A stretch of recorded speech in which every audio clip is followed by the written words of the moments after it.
இரட்சகருமாக இயேசு கிறிஸ்து நாமத்தில் வாய்ப்பு தந்த தேவாதி தேவனுக்கு மகிமை கனவுக்கு உண்டாவதாக. நம்ம வாரம் வாரம் வெள்ளிக்கிழமைனா ஒரு பகுதியை எடுத்து நம்ம தியானிக்கிறோம்.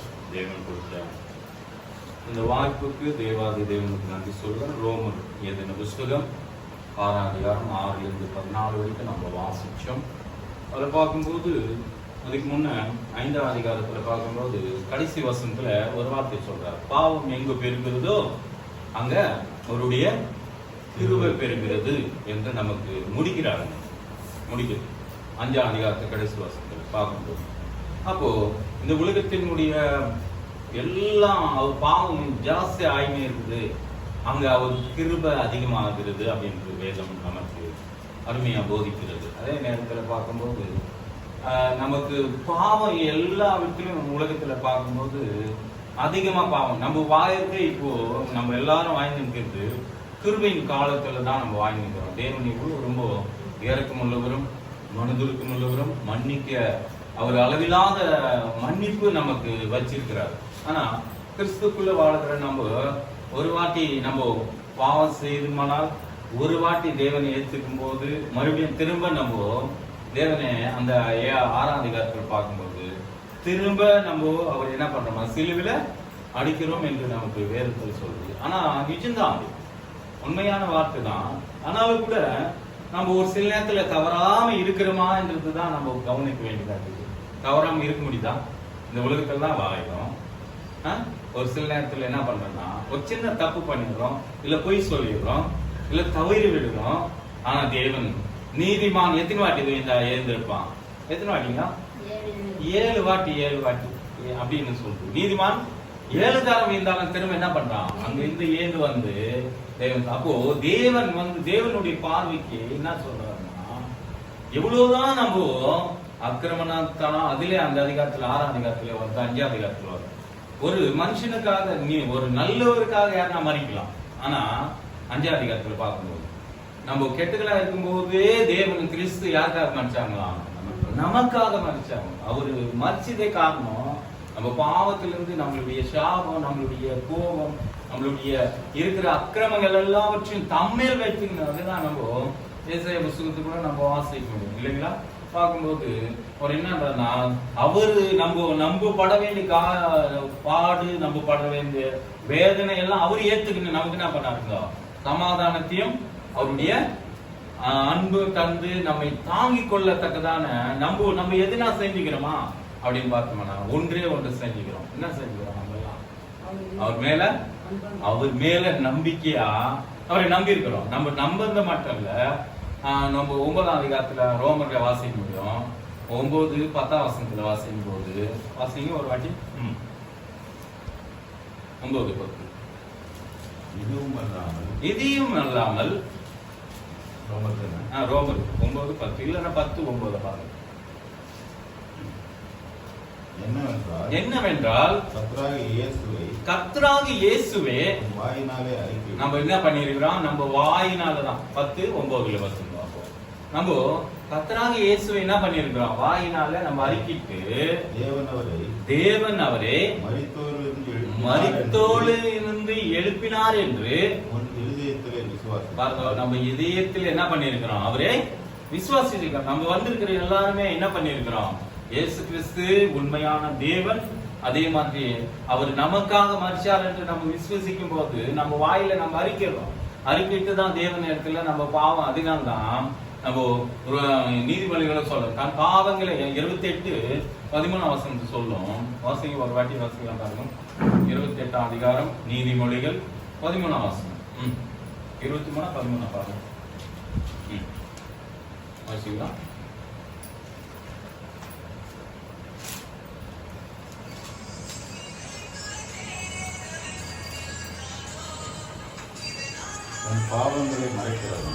தன் பாவங்களை மறைக்கிறவன் வாழ்வடைய மாட்டான். அதை அறிக்கை விடுகிறனோ, அதை விட்டு விடுகிறனோ இரக்கம் பெறுவான். அப்போ யாரெல்லாம் தேவனிடத்துல வந்து அறிக்கை விட்டு தேவனிடத்துல என்ன பண்றோம்? நம்ம மன்னிப்பு கேட்கிறோம் இல்லைங்களா? நம்ம மன்னிப்பு கேட்டு ரட்சிப்பு வஸ்திரத்தை என்ன பண்றாங்க. இதே நம்ம வார்த்தை பார்க்கும்போது நமக்கு அருமையான வார்த்தை சொல்லுவாங்க. 2 குமாரங்கிறாங்க இல்லைங்களா. நம்ம லூக்கால் பார்க்கும்போது 15ஆம் அதிகாரத்துல 2 மகன் இருக்கிறாங்க. அதுல ஒரு மகன் என்ன பண்றாங்க, தம் ஆசையில் இருக்கிறது எல்லாவற்றையும் என்ன பண்றாருங்க, வாங்கிட்டு போயிடுறாரு. தகப்பன் இடத்துல இருந்து வாங்கி போயிட்டு என்ன பண்றாங்க, அழிச்சிடறாங்க. அதுல பார்க்கும்போது அந்த அதிகாரம் முழுவதும் நம்ம படிக்கும் போது அதை அழிச்சிட்டு என்ன பண்றாங்க, பண்ணி சாப்பிட்ற பொட்டு கூட அந்த இடத்துல என்ன பண்ண முடியாது, அவருக்கு சாப்பிட்றதுக்கு இல்ல.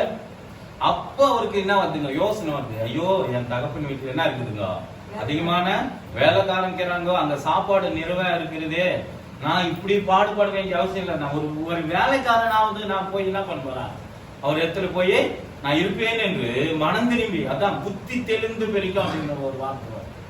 அப்ப பார்க்கும்போது ஒன்னு வாசிக்கலாம், அந்த வசனத்தை வாசிக்கலாம். 15ஆம் அதிகாரம் எத்தனை வாசனம் பாருங்க. நான் மரித்து திரும்ப நீ வந்திருக்கிற அப்படின்னு சொல்லுவாங்க. வாசிக்கலாம். லூக்கா அதிகாரம் 15 எங்க இருக்கு பாருங்க வாசனம். வாசிக்கலாம். 24. என் குமாரனாக நீ இவன் மரித்தான் பாருங்க, திரும்ப உயிர்ப்பித்தான், காணாம போனான், திரும்ப காணப்பட்டான். அப்படியே அவர் சந்தோஷப்பட தொடங்கினார். பாருங்க, மரித்தான் பிழைத்தான். ஆம் கூட என்ன பண்ணிருக்கான், பாவத்தில் இருந்தோம் நம்ம எல்லாரும் இல்லைங்களா. ஒரு காலத்துல பார்க்கும்போது கிறிஸ்து விரோதமாகவும் அந்நியரா இருந்தோம். அதே நேரத்தில் தேவனை அறியாத அவருக்கு தூரமான ஜனங்களா இருந்தோம். ஆனா தேவன் என்ன பண்ணாங்க, கிட்டி சேர்த்தார். எதனால கிட்டி சேர்த்தாருன்னா அவர் அன்பினாலதான், அவருடைய தயவு தான், அவருடைய இறக்கம் தான், அவர் மாறாத கிருபையினால நம்ம என்ன பண்ணியாருன்னா அவரோடு கூட இணைச்சு அவர் ரத்தத்தினால நம்ம கழுவி என்ன பண்ணிருக்காருங்க, பரிசுத்தமாக்கி இருக்கிறாருங்க. நம்ம எல்லாரும் பரிசுத்தமாக்கி நம்ம ஜபமே என்ன பண்ணணும்னா, பரலோகத்தில் இருக்க எங்க பரமபிதாவே உமது நாமம் பரிசுத்தப்படுவதாக, உம் ராஜ்யம் வருவதா. எங்க வரணும், பூமியில வரணும் இல்லைங்களா. அவர் ராஜ்யம் எங்க வரணுமா, பூமியில வரணும். அது மட்டுமல்ல, உம் சித்தம் எங்க செய்யற போல பரலோகத்துல எப்படி செய்தோ அதே மாதிரி பூமியிலும் செய்யப்படணும். அப்ப செய்யப்படணும். அப்புறம் எங்க கடனாளிகளே நாங்கள் மன்னிக்கிற போல யார் மன்னிக்கணுமா, நம்ம மன்னிக்கணுங்க ஃபர்ஸ்ட். அப்புறம் பரமபிதா என்ன பண்றாங்க, நம்மளே யார் மன்னிக்காதுக்கிறாங்களா அந்த பாவத்திலே இருக்கிறோம். எவர்கள் நம்ம ஒருவர் யாராவது மன்னிக்காவிட்டா அவங்க பிதாவான் தேவன் கூட அவங்க பாவங்களை என்ன பண்ண மாட்டாராம், மன்னிக்க மாட்டார். நம்ம அதுக்குதான் ஒருவருக்கு ஒருவர் நீங்க ஒவ்வொருத்தர் பாதத்தை ஒருத்தர் சுமங்க. அப்போ நம்ம இயேசு கிறிஸ்து நம்ம பாவங்கள் எல்லாம் சுமந்து என்ன பண்றாங்க, வெற்றி வீழ்ந்தவரா ஜெயங்கொள்கிறவரா நமக்காக இன்று வரைக்கும் கூட பிதாவின் வலது பாசத்துல நமக்காக என்ன பண்றாங்க, விண்ணப்பம் பண்ணுகிறாங்க. அதே மாதிரி நாம் கூட என்ன பண்றோம்னா ஒருத்தருக்காக நாம் என்ன பண்றோம்னா அவங்க மனசு மாறணும் ஜெபம் பண்றோமா எல்லாரும். ஏன் நம்ம ஜெபம் பண்ணணும் அப்படின்னு பார்த்தோம்னா, கெட்டதா இருந்தாலும் கூட நம்ம சுலோகங்களா ஒரு காலத்துல எப்படி இருந்தோம், அக்கிரமக்காரங்களா இருந்தோம், அநியாயக்காரங்களா இருந்தோம், பாவம் செய்யறங்களா இருந்தோம், பாவத்திலே நிலைத்திருந்தோம். ஆனா தேவன் எல்லா பாவங்களையும் என்ன பண்ணாருங்க, மன்னிச்சார். எவ்வளவு தூரம் மன்னிச்சாருன்னா 103ஆம் அதிகாரத்துக்கு சங்கீதம் 103ல சொல்ற பாருங்க, வெடுக்குக்கு மேற்குக்கு எவ்வளவு தூரமோ அந்த வசனத்தை வாசிக்கலாம் பாருங்க. வாசிக்கலாம் எடுக்கலாம். 103 அதுல பாருங்க ஒரு வசனம் சொல்றாரு.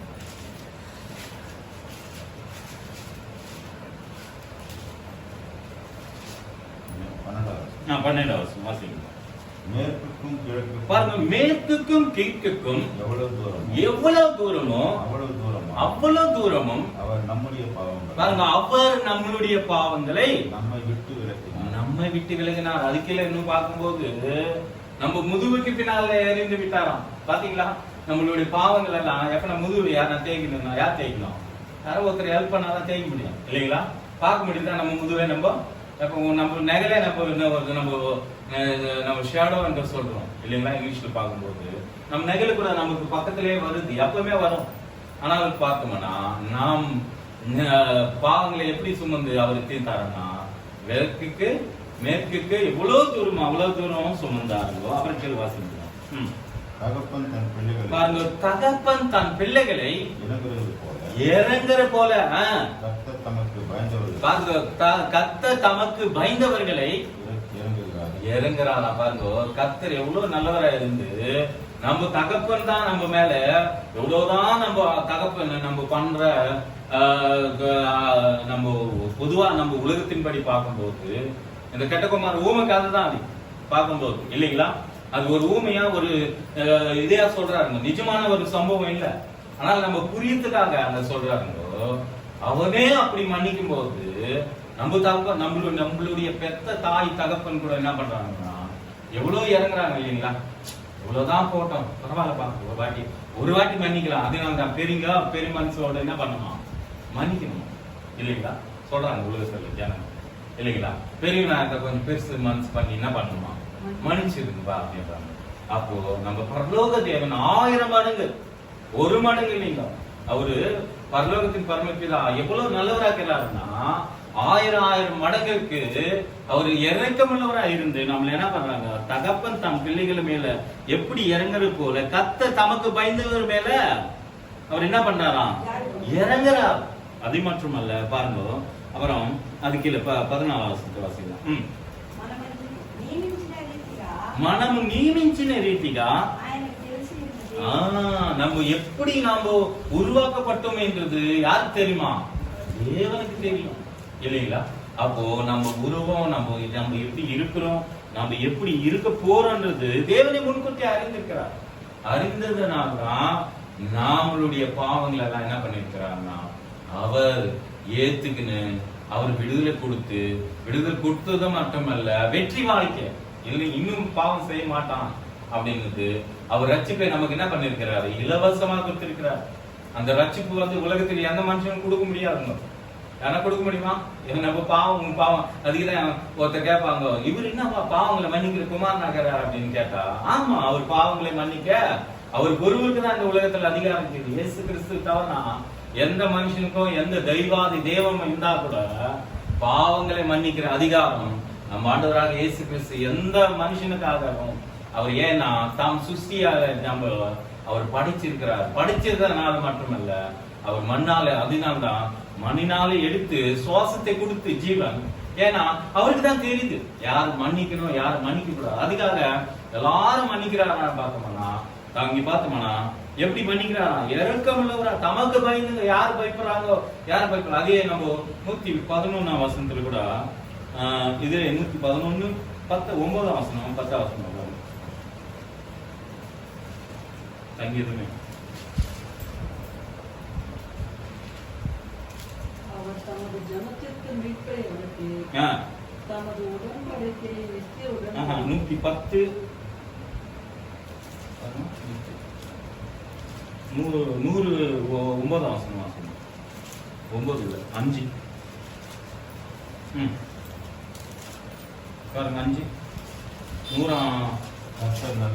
கர்த்தர் நல்லவர் பாருங்க, கர்த்தர் நல்லவர், அவர் கிருபை என்றென்றைக்கும் உள்ளது, அவர் உண்மை தலைமுறைக்காக உள்ளது. அப்போ அந்த அவருடைய உண்மையும் அவர் கிருபை, அவர் எவ்வளவு நல்லவர் என்றது நம்ம என்ன பண்ணிருக்கிறோம்னா அறிந்திருக்கிறோம், தெரிந்திருக்கிறோம். அதனால தான் என்ன பண்றோம், அவர் இடத்தில் வரும்போது நம்ம என்ன பண்றோம்னா அப்படியே சேர்க்கறது மட்டுமல்ல, அவரோடு கூட நம்ம இணைச்சு வச்சு நம்ம என்ன பண்றோம்னா ஒவ்வொரு நாளும் அவர் தயவுனால நம்மை மூடுகிறார் இல்லைங்களா?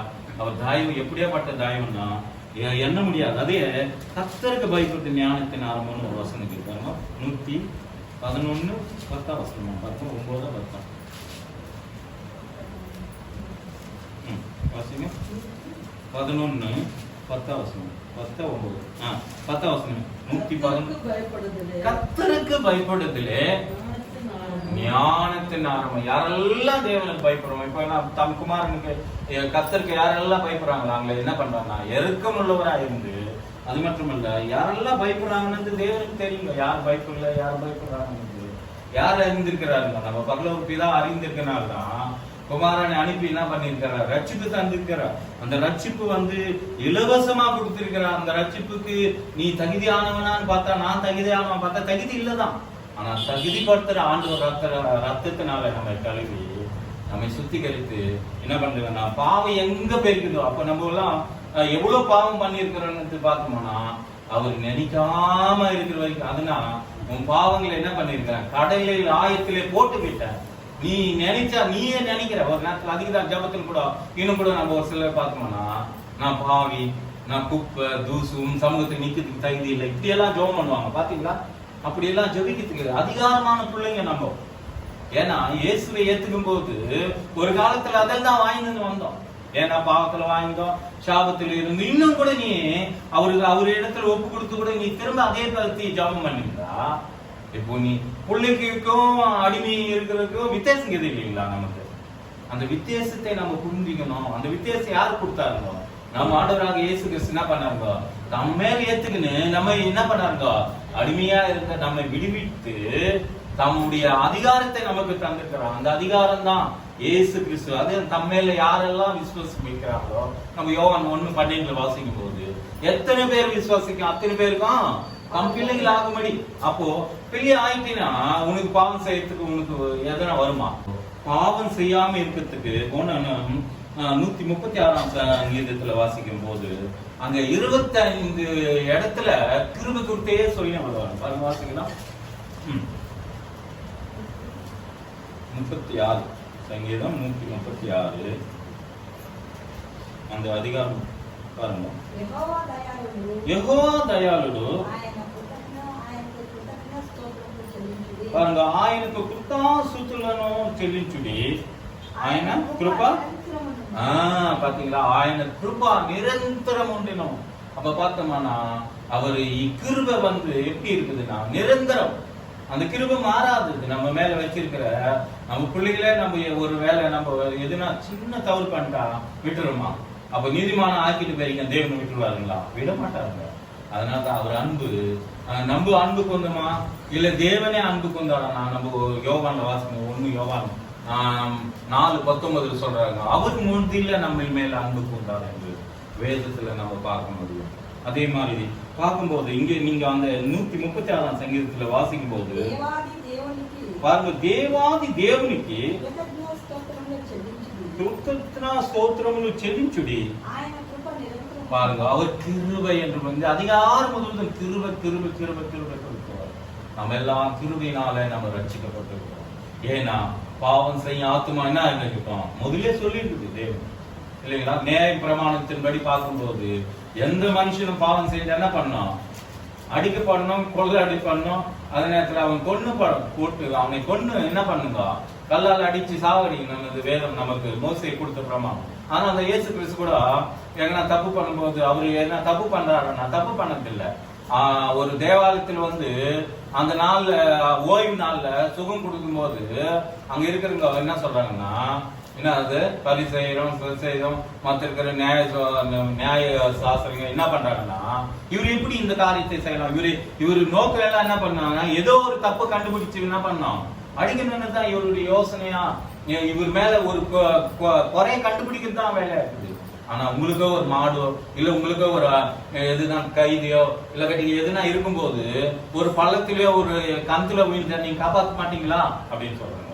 அப்ப காப்பாத்து போடும் போது அப்போ இன்னொரு இடத்துல கூட நம்ம பார்க்கும்போது இந்த குருடன் அந்த நம்ம யோவான் 9ஆம் அதிகாரத்துல வாசிக்கும் போது பெருக்கும் போதே ஒரு குருடனா இருப்பான் இல்லைங்களா? இப்போ உனக்கு அவரு வந்து என்ன பண்றாருன்னா சுகம் கொடுக்குறாருங்க.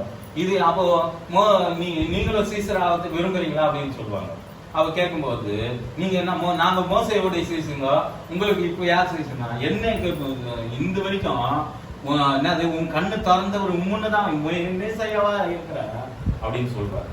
அப்ப பார்க்கும்போது எதையுமே ஆகட்டும் அவருடைய பார்வைக்கு வரும்போது ஜனங்க ஆகட்டும் மற்றும் வேத பாரகர் ஆகட்டும் என்ன சொல்றாங்கன்னா, தேவனுடைய சமூகத்தில் வரும்போது இவரு மேல குற்றம் சொல்றவங்களா தான் காணப்படுது. எவ்வளவுதான் வேதத்தை புரிஞ்சுக்கிறவங்களாக்கிறாங்களான்னு பார்த்தோம்னா புரியாத தன்மை தான். அதனால்தான் வேதம் வந்து எல்லாருக்கும் மறைக்கப்பட்டிருக்குது இல்லைங்களா? எல்லாருக்கும் மறைக்கப்பட்டு இருந்தாலும் நமக்கு என்ன பேர் இருக்குதுங்க?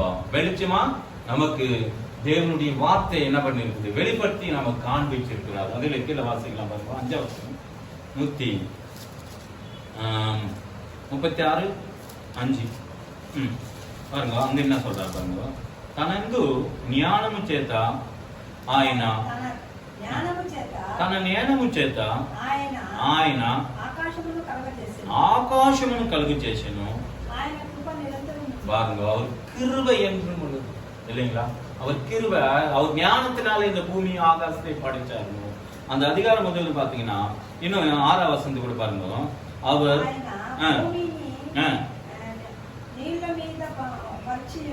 பாருங்க, భూమిని నీళ్ళ మీద పరిచి ఉన్నాడు, ఆయన కృప నిరంతరం ఉండెను. பாத்தீங்களா? அவர் கிருபை, அவர் கிருபைனா மாறாதது, அது அளவில்லாதது, அதே நேரத்துல சொல்ல முடியாதது, அது மேலும் மேலும் உயர்ந்தது இல்லைங்களா? அப்புறம் பாருங்க, வானாதி வானங்களை படைத்தவரே துதிங்கள். அப்புறம் பாருங்க, தெலுங்குல நாங்க தமிழ்ல நாங்க தெரியும் பாருங்க, 7ஆம் வசனம். ఆయన గొప్ప జ్యోతులను నియమించి ఉన్నాడు. பாருங்க, அவர் கிருபை என்றும் உள்ளது. தமிழ் வாசிமா பாருங்க, பெரிய சுடர்கள் இத்தையும் கூட வணங்கிறன்னு கேட்றாங்க இல்லைங்களா? கண்ணுக்கு தெரிஞ்சதெல்லாம் தெய்வம்ன்றது கும்பிடுறன்னு கேட்றாங்க. நம்ம அப்படி கும்பிட்டோமா? புரோஜனம் எதுனா இல்லைங்களா? நாம் தேவன் எப்படியாப்பட்டவர்? சர்வ வல்லமுள்ள தேவன். அவர் வாயில் வார்த்தையினாலே என்ன பண்ணாருங்க? வானத்தையும் பூமியும் சூரியனும் சந்திரனும் அது மட்டுமல்ல அந்த நட்சத்திரங்களும் மற்ற இருக்கிற எல்லாவற்றையும் தேவன் தாம் வாயிலே என்ன பண்ணாருங்க? முதலாவது ஆதிகாமத்துல நம்ம பார்க்கும்போது தாம் சொன்னத்தினாலே ஆயிடுச்சுங்க. அப்படியேப்பட்ட தேவனை வணங்குறோம். அதை விட்டு நம்ம தூரமா நம்ம போகும்போது, அதை விட்டு நம்ம வாயில ஒரு சில நேரத்துல குளத்தில் கூட ஒருத்தர் சொல்றாங்க, இன்னும் பரவாயில்லப்பா, அது கூட என்ன பண்ணலாம், ஏதோ நான் அவர் என்ன பார்த்து நேக்கிறாரா அப்படின்னா, நம்ம யோசிப்பு கதை இருக்கோம். அதுக்கு முன்ன வார்த்தையில அங்க எகிப்துல யோசிப்பு அந்த பார்வோன் வீட்டுல பார்வோன் சொல்றாங்க, என்ன சொல்றாருன்னா 39ஆம் அதிகாரத்துல என்ன சொல்றாருன்னா, தேவனுக்கும் நான் என்ன பண்றேன்னா இப்படிப்பட்ட பாவம் எப்படி நான் செய்யுது அப்படின்னு சொல்றேன். தேவனுக்கு விரோதமா? அப்ப பரத்துக்கும் தேவனுக்கும் விரோதமா நான் எப்படி இப்படிப்பட்ட பாவம் செய்ய முடியும்? அப்போ தேவன் பார்க்கிறாரு என்ற உணர்வு, அந்த உணர்வு எப்பவுமே நமக்கு இருக்கணும். அந்த உணர்வு தான் கிருபை. அது ஒரு கிருபை இல்லைன்னா நம்ம வாழ முடியாது. அதுதான் புலம்பல 3:22 கூட சொல்லப்படும். அதிகாலை நேரத்துல ஒரு கிருபை எப்படி இருக்குன்னா புதிதா இருக்குது நமக்கு, ஒவ்வொரு நாளும் புதிதா. அதனால்தான் நம்ம காலையில இருக்கும் போது, ஐயா உங்க கிருபை புதிதையா, உங்க பலன் புதிதையா, உங்க ஜீவன் புதிதையா, எங்களுக்குள்ள உங்க ஜீவன் வளர்றதுக்கு நம்ம கிறிஸ்துக்குள்ள வரும்போது, ஒருவன் அவருக்குள்ள வரும்போது நமக்கு ஒவ்வொரு நாளும் புதுசா மாறினே வரும். உலகத்தில் இருந்த காட்டிலும் நம்ம உள்ளத்துல இருப்பவர் எப்படின்னா பெரியவர் இல்லைங்களா? நம்ம யோவான்ல வாசிக்க முடியும் 5ஆம் அதிகாரத்துல 4ஆவது. அப்ப பார்க்கும்போது 1 வாசிக்கலாம் பாருங்க, அதே வாசிங்க. யோவான் 5:4. 1 யோவான்.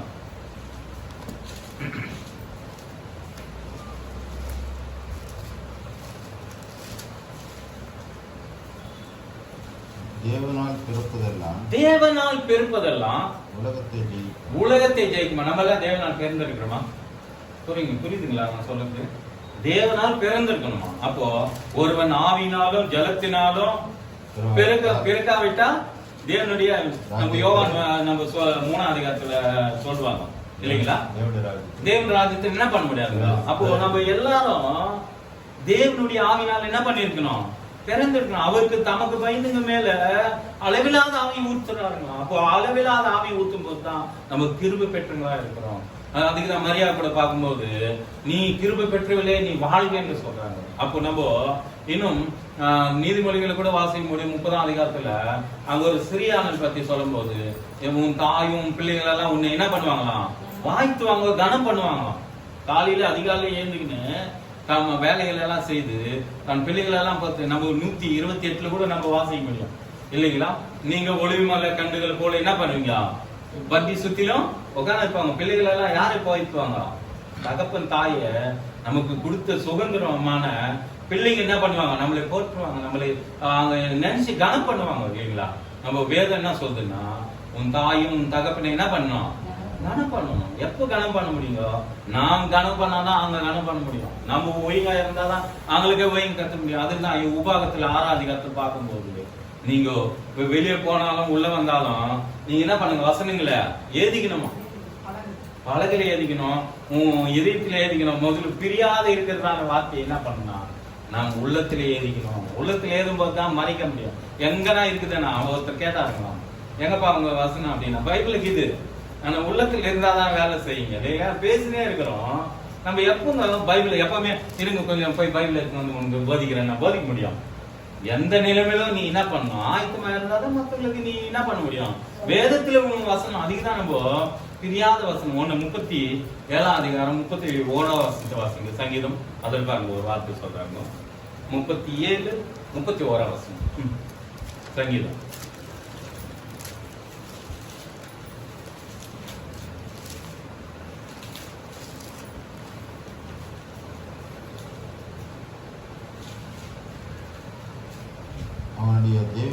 அவருடைய தேவன் அருளிய வேதம் அவருடைய அருளிய வேதம் அவன் இருதயத்தில் இருக்கிறது. பாருங்க எங்க கேட்கணுமா பாருங்க, இதயத்துல இருக்குது. அவன் நடைகளில் ஒன்றும் பிசகுவதில்லை. பாருங்க அவன் நடைகள், நம்ம நடைகள் எல்லாம் எப்ப பிசுந்து போயிடல பாருங்க. ஒரு வாட்டி யோசிச்சு பாருங்க. நம்ம விசுவாசம் எதுனா கொடுத்தாதான் நம்ம நம்புறோம். இல்ல ஜாம் பண்ணும்போது நம்ம கிடைக்கல நம்ம சோர்ந்து போடுறோம்.